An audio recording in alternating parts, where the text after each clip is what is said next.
My friend just had a baby, so I'm making her a little healing herbal blend that she can use for like sitz baths, padsicles, to put in her peri bottle, anything. If you've seen my big giant like post-birth bath, it's basically a mini version of that. I'm starting with uva ursi. This is an antimicrobial and anti-septic, and it'll help tone and tighten tissues. We're gonna do 2 cups. Next, we're gonna do shepherd's purse. This one is really important, okay, because it's a coagulant and a vasoconstrictor, so it helps to close blood vessels and clot blood. It has vitamin K in it, which is really good for blood clotting. We did 2 cups of that too. We're also doing 2 cups of comfrey. This is a demulcent and astringent, so it's gonna soothe irritation, and it's gonna aid with swelling and bruising. So those are the main 3. And then we're gonna add some yarrow. This you will see growing like a weed all over the place. We're gonna do 1 cup. It's good for pain relief. It's anti-inflammatory and really good for sore muscles. A cup of calendula flowers. These are also anti-inflammatory, but they're also antiseptic, and they'll provide a lot of like soothing and relief for itching.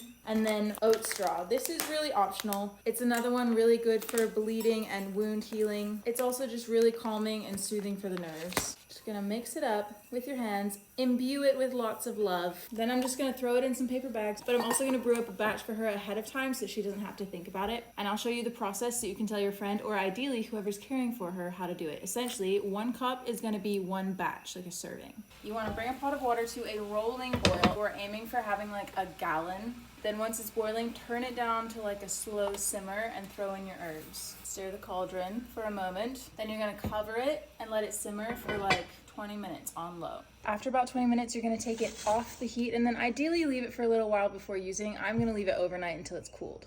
All right, it's the next day. This is completely cooled. We're going to strain it into our jar. You can also just put the herbs in a cheesecloth to do the infusion. You just want to make sure that they're not in there tightly, so there's plenty of room for them to like move around in the water. Oh, this smell reminds me of birth. We've strained it all into this jar.